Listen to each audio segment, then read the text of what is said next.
Merci beaucoup, Monsieur le Président. Monsieur le Président, chers frères, la délégation du Mali vous adresse ses chaleureuses félicitations pour l'accession de votre pays, le Gabon, un grand ami du Mali, à la présidence du Conseil de sécurité des Nations Unies pour ce mois d'octobre. Et je voudrais vous assurer de notre entière disponibilité à œuvrer avec vous pour la réussite de votre mandat. Je voudrais aussi, avec votre permission, saluer et remercier tous les membres du Conseil qui ont exprimé des mots aimables à mon endroit et à l'endroit de mon pays. Mesdames et Messieurs les membres du Conseil de sécurité, nous nous réunissons à un moment où une lâche attaque terroriste à l'engin explosif improvisé a coûté hier lundi 17 octobre la vie à 4 casques bleus tchadiens et en a blessé 3 autres.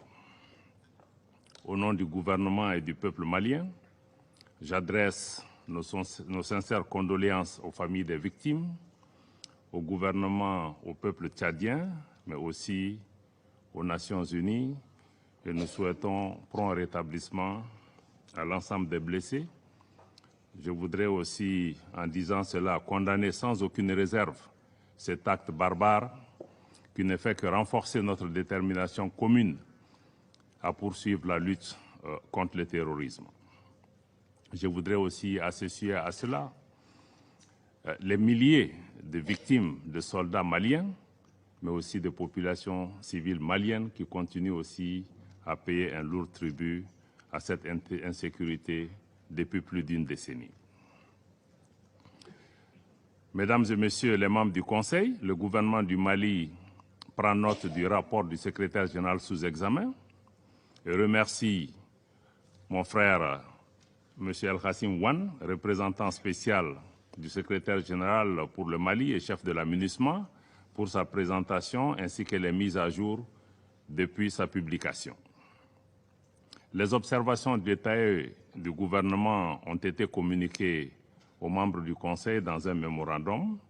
Je voudrais à présent réagir en réponse à quelques passages du rapport et à vos commentaires que j'ai écoutés naturellement avec une grande attention.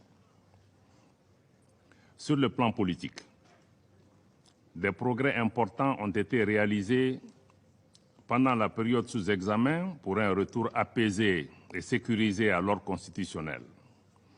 Toutes ces actions ont été menées en étroite coopération avec la CEDEAO, notre organisation sous-régionale.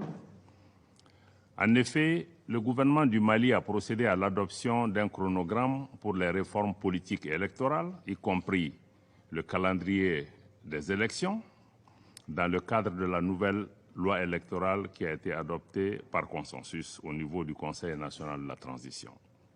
Cette nouvelle loi électorale prévoit notamment, c'est une nouveauté, la création et la mise en place de l'autorité indépendante de gestion des élections, dont les 15 membres ont été nommés seulement ce 12 octobre dernier. Les Nations Unies, l'Union africaine et la CEDEAO participent à toutes les rencontres de la Commission de suivi des réformes politiques et électorales, dont la dernière s'est tenue le 13 octobre sous la présidence du Premier ministre par intérim de la République du Mali. Poursuivant cette dynamique d'inclusivité et de consensus chère à son Excellence le colonel Assimi Goïta, président de la transition, chef de l'État du Mali, des dispositions sont en cours en vue de l'augmentation du nombre de sièges des membres du Conseil national de transition, organe législatif de la transition. Ces mesures s'inscrivent dans le cadre d'un vaste chantier de réforme en cours d'exécution et indispensable à la refondation de notre État, qui comprend la remise le 11 octobre au président de la transition de l'avant-projet de la nouvelle constitution malienne, élaborée à l'issue d'une démarche consensuelle, mais aussi de large concertation de l'ensemble des forces vives du pays. Ce projet de loi fondamentale prend en charge les aspirations profondes des Maliennes et des Maliens, telles que cela a été exprimé lors des assises nationales de la refondation. Sur la mise en œuvre de l'accord pour la paix et la réconciliation issu du processus d'Alger, je ne me lasserai jamais de souligner que le gouvernement reste totalement engagé dans sa mise en œuvre diligente et intelligente pour une stabilité durable au Mali. À cet égard, je me félicite de la tenue de la réunion de haut niveau décisionnelle au mois d'août dernier, qui elle-même a été suivie de la 6e réunion de haut niveau du comité de suivi de l'accord le 2 septembre à Bamako. Et toutes ces rencontres ont permis de lever certains obstacles à la mise en œuvre de l'accord. Plus récemment, la 46e session du comité de suivi de l'accord s'est tenue le 11 octobre et a permis aux parties maliennes de renouveler leurs engagements pour une paix durable. Je voudrais à ce sujet saluer la forte implication de la médiation internationale sous la direction de l'Algérie et saluer tous les membres de la médiation internationale qui nous accompagnent. Comme vous le savez, au titre du processus de désarmement, démobilisation et réintégration, les parties maliennes ont convenu de l'intégration de 26 000 ex-combattants d'ici 2024. Je me félicite par ailleurs d'une participation de plus en plus active et significative des femmes et des jeunes au processus de paix. Parallèlement, le gouvernement du Mali œuvre constamment à la promotion de la paix et du vivre ensemble. En témoigne la première édition de la Semaine de la réconciliation nationale qui s'est tenue au mois dernier sur l'ensemble du territoire national, mais également au niveau de la diaspora malienne. Monsieur le Président, à l'instar du secrétaire général, vous avez été nombreux à manifester votre préoccupation relative à la situation sécuritaire. J'en ai pris bonne note et je partage beaucoup de préoccupations qui ont été exprimées autour de cette table. Le rapport sous examen, cependant, aurait gagné, Monsieur le Président, en objectivité s'il informait davantage sur les efforts et les progrès réalisés par le gouvernement dans le cadre de la sécurisation du territoire national et aussi de la protection des populations civiles. Depuis le mois de décembre 2021, les forces de défense et de sécurité du Mali ont lancé des grandes opérations militaires qui ont permis de détruire d'importants sanctuaires terroristes, d'opérer des saisies importantes d'armes, de munitions et de matériel de guerre, de libérer plusieurs localités et de favoriser le retour de personnes déplacées dans leur foyer. Cette montée en puissance des forces de défense et de sécurité est une réalité tangible, fortement appréciée par les populations. Le gouvernement reste déterminé à prévenir et à contrer les attaques indiscriminées ou les représailles contre les populations civiles, malheureusement. En outre, le gouvernement s'est doté d'une stratégie intégrée pour le centre, comme cela a été rappelé par beaucoup d'intervenants. Donc cette stratégie pour le centre qui comprend, en plus des aspects purement sécuritaires, des approches politiques et de développement économique, social et culturel.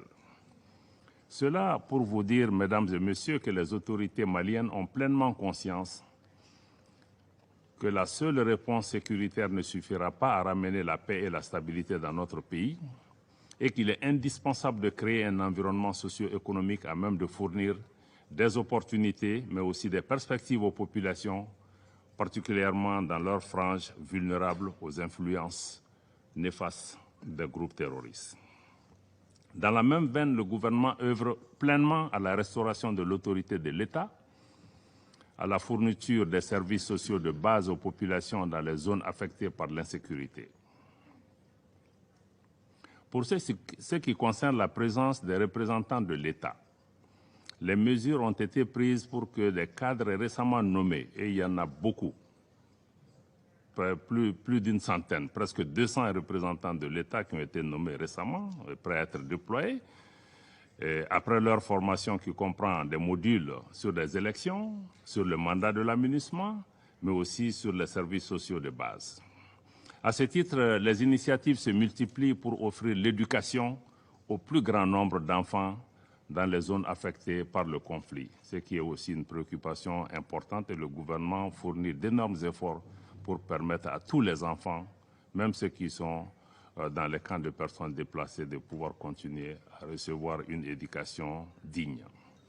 Toujours dans ce chapitre sécuritaire, Il est aussi, Monsieur le Président, il est surprenant que dans le cadre du récit factuel, le rapport du secrétaire général ait passé sous silence la saisine du Conseil de sécurité par le Mali le 15 août 2022 pour ce qui concerne les tentatives de déstabilisation et les violations répétées de l'espace aérien par les forces françaises.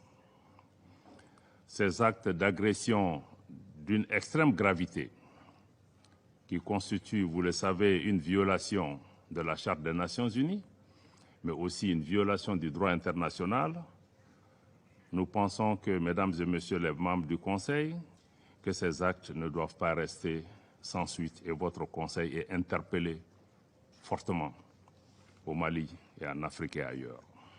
C'est pourquoi le gouvernement renouvelle sa demande d'avoir une réunion spécifique du Conseil de sécurité qui lui donnera l'occasion de présenter des preuves concrètes des actes de duplicité, d'espionnage et de déstabilisation de la France à l'encontre du Mali, y compris le partage de renseignements et le largage de matériel au profit d'organisations criminelles qui sont à l'origine de l'insécurité et des violences contre les populations civiles qui, mesdames et messieurs, attendent du Conseil de sécurité qu'il assume sa responsabilité principale de maintien de la paix et de la sécurité internationale. Nous avons également pris à témoin, à travers cet exercice, l'opinion publique nationale et internationale qui doit être édifiée pour une fois sur les causes profondes, les facteurs qui créent l'insécurité, la déstabilisation et l'expansion du terrorisme dans le Sahel. Le Mali dénonce la guerre par procuration qui lui est imposée, tout comme les manœuvres et les entraves à la tenue de cette réunion spécifique pour la manifestation de la vérité dans cette partie du Sahel. En tout état de cause, le gouvernement du Mali se réserve le droit de recourir à la légitime défense, conformément à l'article 51 de la Charte des Nations Unies, mais aussi conformément à la lettre numéro 0444 MACI en date du 15 août que le gouvernement du Mali a adressée au Conseil de sécurité. Donc le Mali se réserve le droit de recourir à la légitime défense si la France continue à porter atteinte à la souveraineté de notre pays, à son intégrité territoriale et à sa sécurité nationale. Sur la question des droits de l'homme, je me réjouis de la baisse constatée des cas d'atteinte aux droits humains sur la période couverte par le rapport. Cependant, contrairement à des allégations sans fondement et entretenues à dessein, les opérations militaires des forces de défense et de sécurité du Mali sont conduites dans le strict respect des droits de l'homme et du droit international humanitaire. Conformément à sa politique de tolérance zéro, le gouvernement du Mali, à travers la justice militaire, a jugé plusieurs cas d'infraction relevant de la compétence des tribunaux militaires et de nombreuses procédures ont été ouvertes dans ce sens, dont certaines sont en cours d'instruction préparatoire au niveau du tribunal militaire. S'ajoutent notamment à ces mesures les enquêtes ouvertes pour la recherche de la vérité ainsi que la relecture du code pénal, du code de procédure pénale et du code de la justice militaire pour prendre en charge ces situations. Je salue ici l'appui de la MINUSMA dans le cadre de la tenue de la deuxième audience du tribunal militaire de Mopti et de 3 autres audiences au niveau de la juridiction de Douenza, ainsi que sa contribution à l'amélioration des conditions de détention et de sécurité dans certaines prisons au centre du pays. Je dois dire en outre que la justice a ses propres exigences, lesquelles commandent que les allégations contenues dans le rapport, qui ne sont pas paroles d'évangile, soient étayées par des preuves objectives, ou tout au moins qu'elles soient fondées en leurs principes, ce qui n'est pas toujours établi dans le rapport. Cependant, je le redis avec force, le gouvernement du Mali reste fermement opposé à l'instrumentalisation et à la politisation de la question des droits de l'homme à des fins de déstabilisation, d'intimidation ou de chantage. Au demeurant, il est tout aussi regrettable de constater que certains mécanismes des Nations Unies, mis en place soi-disant pour aider les pays en crise, fassent l'objet des mêmes instrumentalisations par des influences extérieures. Dans ce chapitre, le gouvernement du Mali constate avec regret que le groupe d'experts des Nations Unies sur les sanctions concernant le Mali, créé par la résolution 2374-2017, outrepasse de plus en plus son mandat, tant dans la substance des événements à examiner que dans sa zone d'opération, qui est exclusivement limitée aux régions du nord de notre pays qui sont concernées par la mise en œuvre de l'accord. Le gouvernement a toujours coopéré et de bonne foi avec les mécanismes relatifs au régime des sanctions, notamment le comité des sanctions, avec lequel nous entretenons une bonne relation. Toutefois, nous envisageons de réévaluer notre coopération avec le groupe d'experts à l'aune du respect par celui-ci des termes précis de son mandat. Nous vous avons saisi par écrit le Conseil de sécurité par rapport à cette question. En ce qui concerne la situation humanitaire, le gouvernement du Mali reste très préoccupé par la situation précaire des réfugiés dans les pays voisins, que je remercie ici pour leur hospitalité à l'égard des nôtres. Le gouvernement reste également attentif au cas des milliers de personnes déplacées, y compris leurs enfants, dans le contexte de la rentrée scolaire. Nous sommes d'autant plus préoccupés que les fonds nécessaires aux besoins humanitaires, comme cela a été signalé tout à l'heure par le représentant spécial, ne sont mobilisés qu'à hauteur de 30%. Cependant, je veux donner cette assurance à nos compatriotes dans cette situation difficile.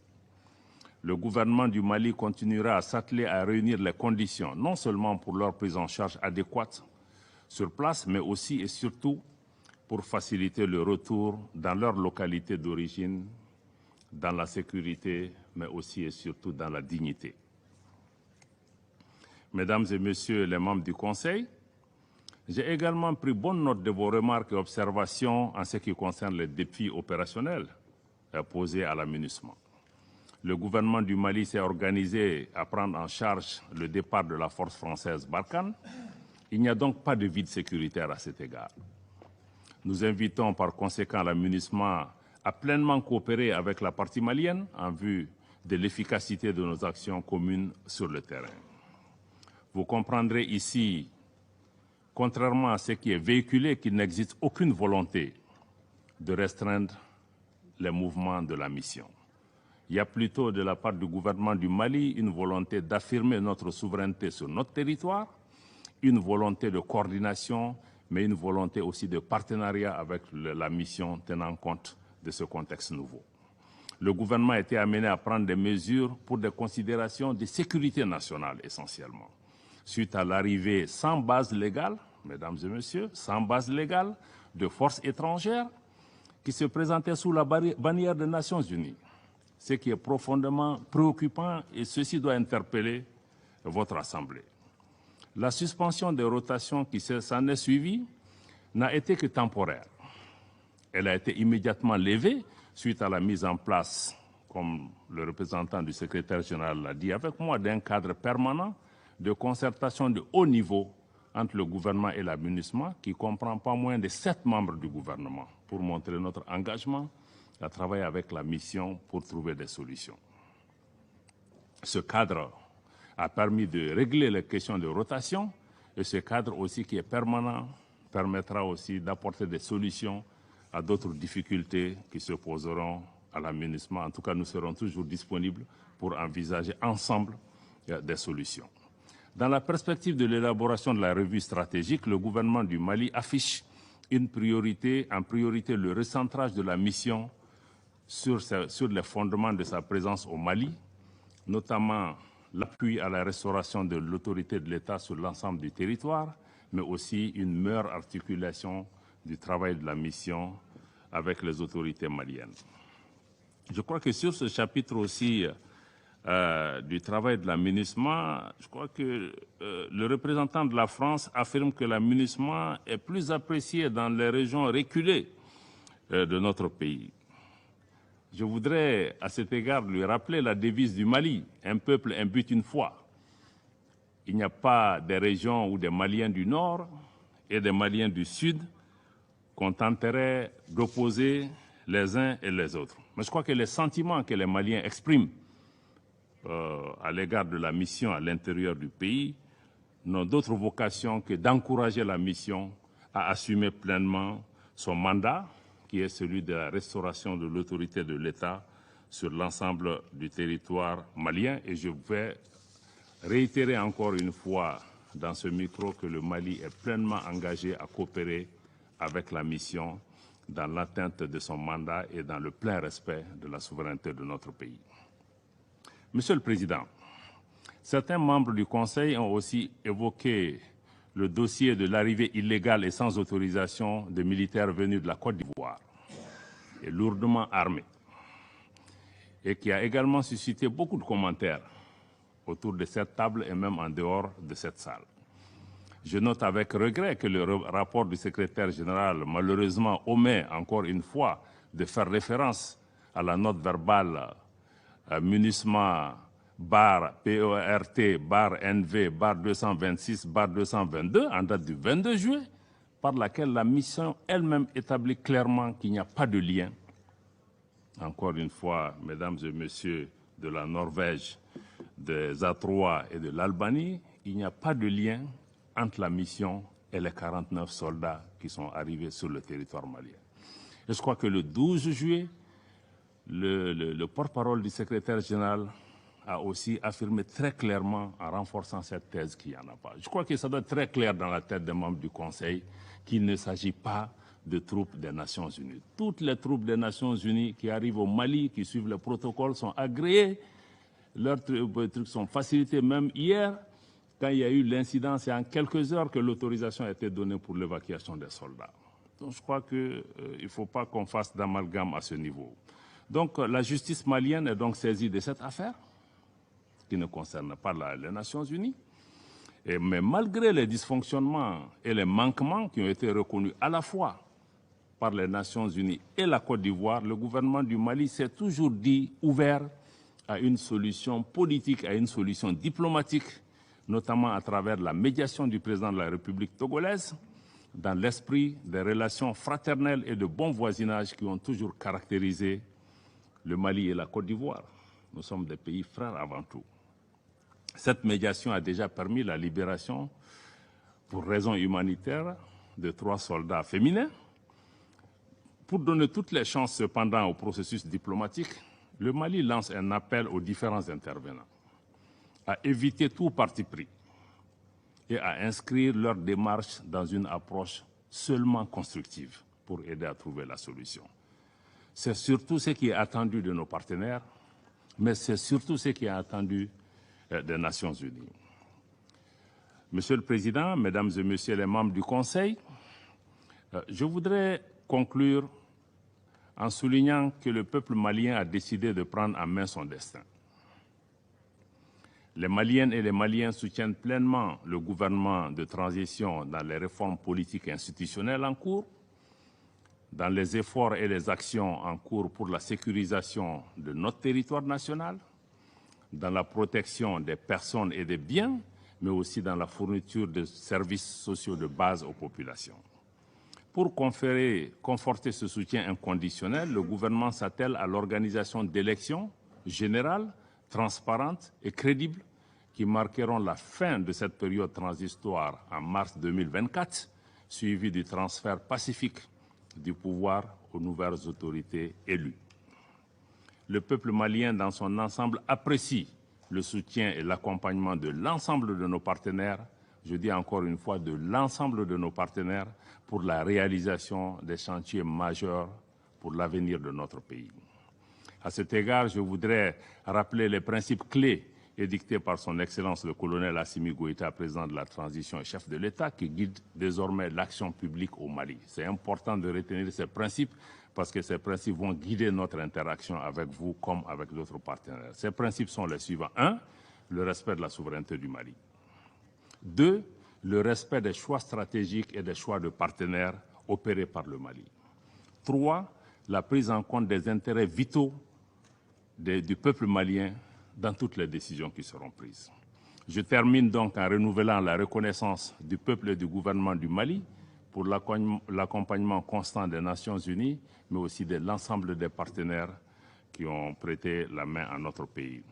Je voudrais enfin, Monsieur le Président, Mesdames, Messieurs les membres du Conseil, m'incliner devant la mémoire de toutes les victimes, civiles comme militaires, étrangères comme maliennes, tombées au champ d'honneur au Mali. En vous remerciant encore une fois de votre aimable attention. Je remercie